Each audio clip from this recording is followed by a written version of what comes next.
Okay, here's a question to start us off. What if the most powerful figures on Earth, maybe even the fabric of our global society, are being influenced? Influenced by, I don't know, unseen forces, ancient plans. It's a big question, definitely provocative. Right. And today, we're embarking on a deep dive into some pretty extraordinary source material. We've got a transcript from a unique hypno-investigation session. Our mission really is to unpack some fascinating, maybe challenging claims found in this source.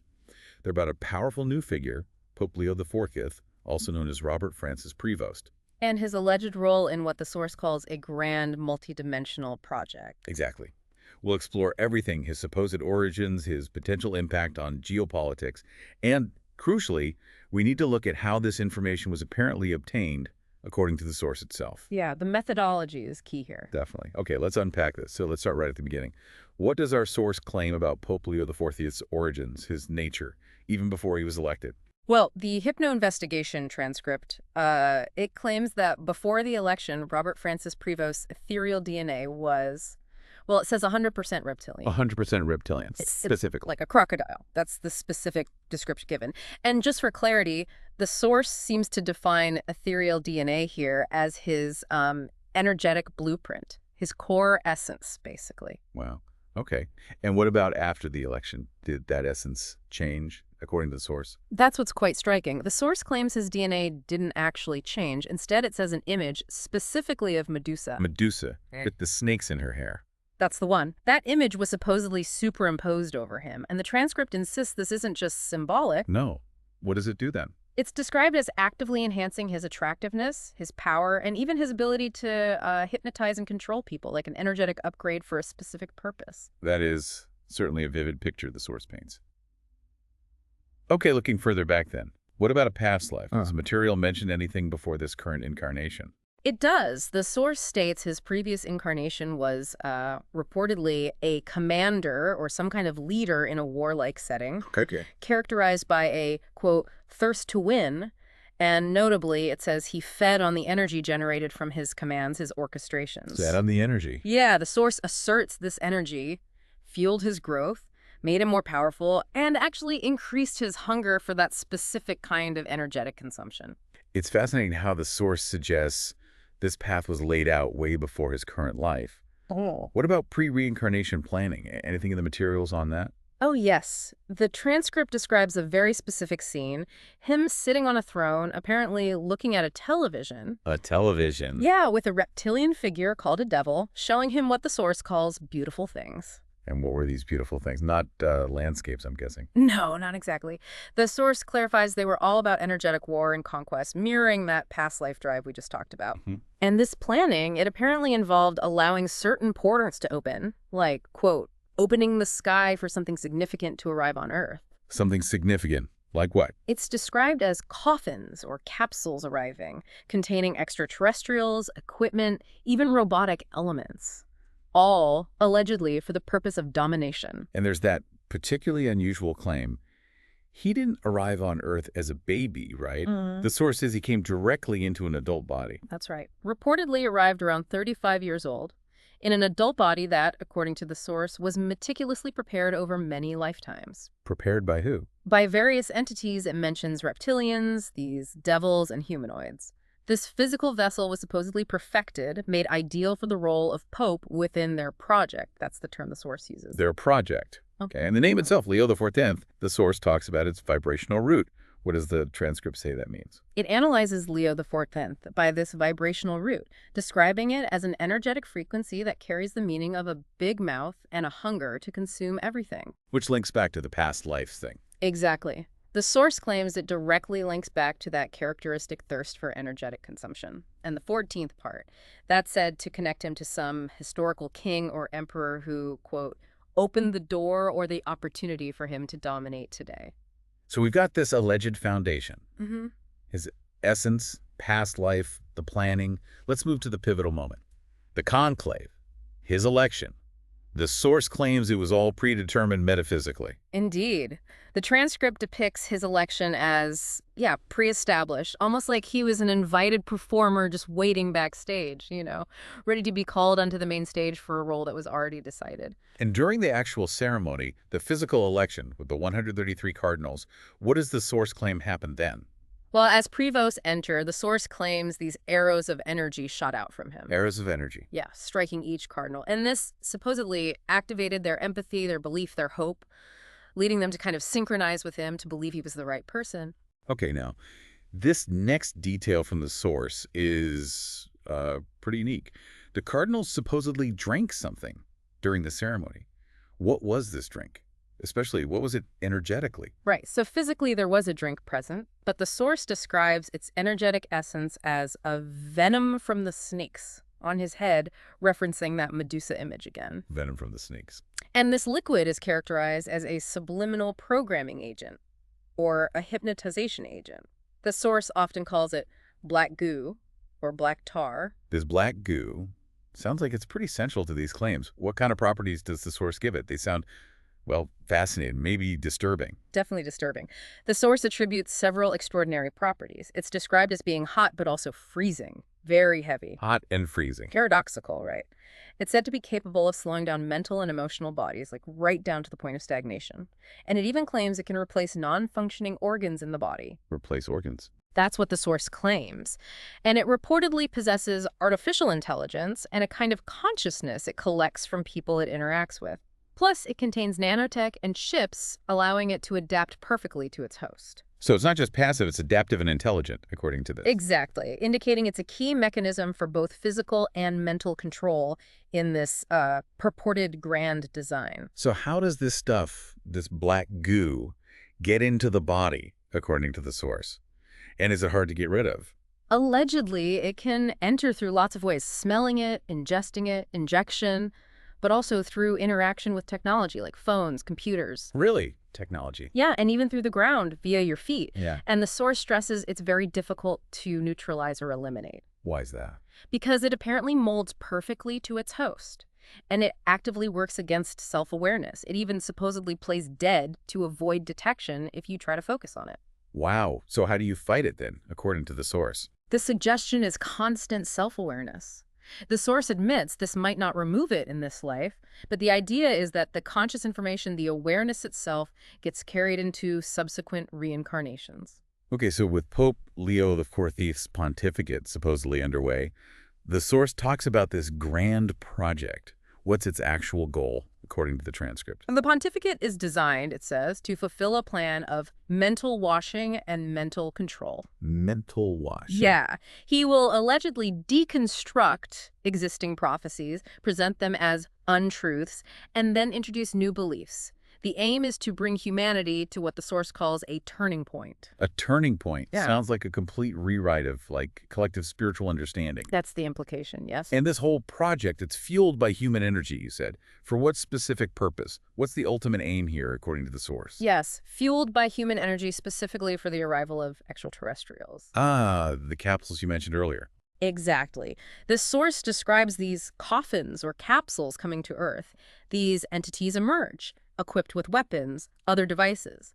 Their ultimate goal, the source states flatly, is to dominate and control humanity. And they plan to stay. Apparently. Behind them, a large laboratory or building is also set to arrive, intended as their operational base on Earth, allowing them to physically live here. Well, wait, the source claims human authorization is needed for all this. For the entities, the tech. How is this permission supposedly granted? It's reportedly granted by what the source calls clones and possessed people. Can you elaborate on that? What are those, according to the source? They're described as physical bodies where the subliminal parts, maybe the soul or consciousness, have been removed and then occupied by these entities. Okay. And these individuals, according to the source, effectively open portals or heavens. They provide the necessary access for these incoming entities and structures. Right. And where are the main focal centers for these portals? Where is this laboratory supposed to open up? The primary focus, the focal center, is apparently Europe, especially Central Europe, which the source perceives energetically as a black spot. And opening this portal requires a specific energy. Yes. Collective human energy of despair, fear, terror, and panic. The kind that makes people feel like they are dying or ceasing to exist. That's dark. Where does that energy come from? It's gathered from the global collective consciousness. The source claims entities actively participate in creating this energy through various catastrophes. It mentions everything from biblical events and the apocalypse to floods and even the rapid emergence of AI. Okay, this next bit from the source. It takes a really provocative turn. It focuses on Sunday church services and bell ringing. Yeah, that's a key claim in the transcript. Sunday services and the ringing of church bells reportedly represent a particularly intense, large, and special energy collection. Special how? It's described as highly potent and suitable for these entities. The idea is that people in church are more open, and they create this immense energy of gratitude. And gathering people together in churches multiplies this collective energy, makes it a really fertile ground for collection, apparently. Wow. Okay, so moving beyond the spiritual, our source ties Pope Leo XIV's election to major geopolitical restructuring. What kind of shifts does it claim are happening in the hierarchy of nations? A significant shift, yeah. The source asserts the global hierarchy is changing, coinciding with the Pope's election. And the United States. It has a very large implication in this. Where? What's America's alleged role? The source claims the goal is for America to move up. From its current position, which it describes as oscillating between third and fourth place, right up to first place in the global hierarchy. And how is that connected? The transcript links this directly to the Pope's body being born in America, and it specifically connects it to Donald Trump's project, implying some kind of deliberate orchestration involving these two figures for a unified agenda. Okay. What about other players?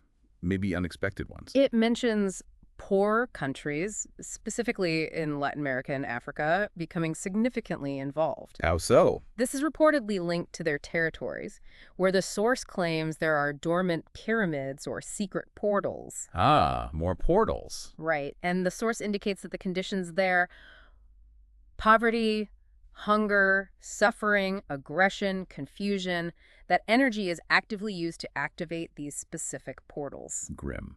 And what about Russia's position in all this? Russia's role, according to the transcript, will diminish. It'll move to a secondary, less necessary position in the hierarchy. And that connects back to Trump. It says this aligns with Trump's project, yeah. Oh? And that a previous collaboration between Trump and Putin is supposedly waning because, well, Putin is no longer needed for this current phase of the plan. Interesting. And China? What's its role described as? China is depicted differently, as an independent, intelligent power always keeping a top-tier position. The source says it's steadily advancing step by step towards that #1 global spot, using its own organized population and resources, characterized as a, quote, nearly perfect structure. Okay, and finally, the source points to an architect behind all these alleged grand designs. Who is this entity supposed to be? It introduces a chief reptilian entity, described as a big crocodile named Schiphus.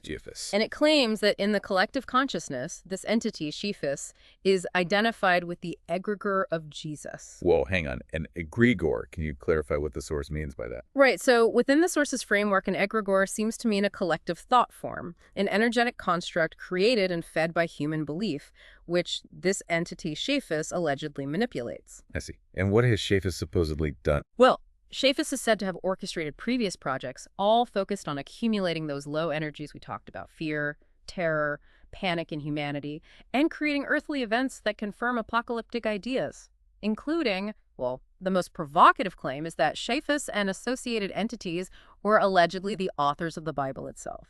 The authors of the Bible. Okay. We've explored some truly incredible, frankly staggering claims today.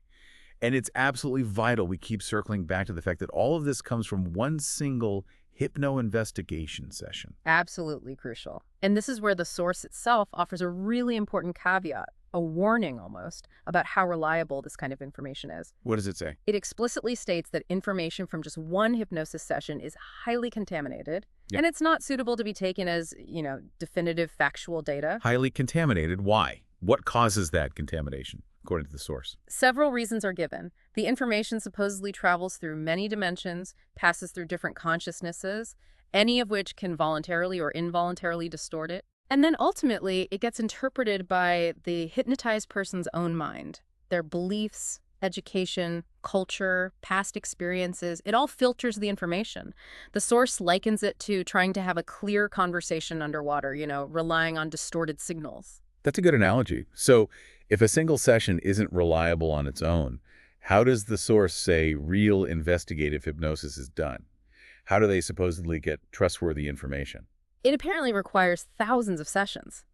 With many different people. And the key is looking for the tiny percentage, the source estimates maybe 2–3% of common information that pops up consistently across all those sessions. Only 2–3%. That's the estimate given. Only that shared data, that overlap, is considered reliable by the source. It gives examples like how specific characteristics of alleged extraterrestrial beings or descriptions of underground structures have supposedly been confirmed through finding these repeated patterns across many, many sessions. So what does this all mean for you, listening to this, as you consider these claims we've discussed? Well, the source itself really gives you the critical lens to look through. It presents these extraordinary claims from one session, but at the same time, it emphasizes how challenging it is to verify this kind of deep, profound information from just a single point. Right. It ultimately encourages critical thinking, doesn't it? Thinking about the nature of information itself, especially when it comes through such unconventional methods. We've definitely navigated a complex landscape today. We've delved into these extraordinary claims, a new papal figure, global power shifts, hidden influences, all stemming from this very specific, very unusual source. And we've also learned from the source itself about the inherent challenges in trying to discern truth from this kind of esoteric information. Exactly. So it leaves us with some things to think about. In a world just overflowing with information, conventional and unconventional, how do you personally equip yourself? How do you identify what resonates as truth for you? And maybe, if, as the source suggests, awareness carried across lifetimes can influence future experiences. What does that mean for how you cultivate self-awareness and critical thinking in your life right now? Yeah, definitely something to mull over.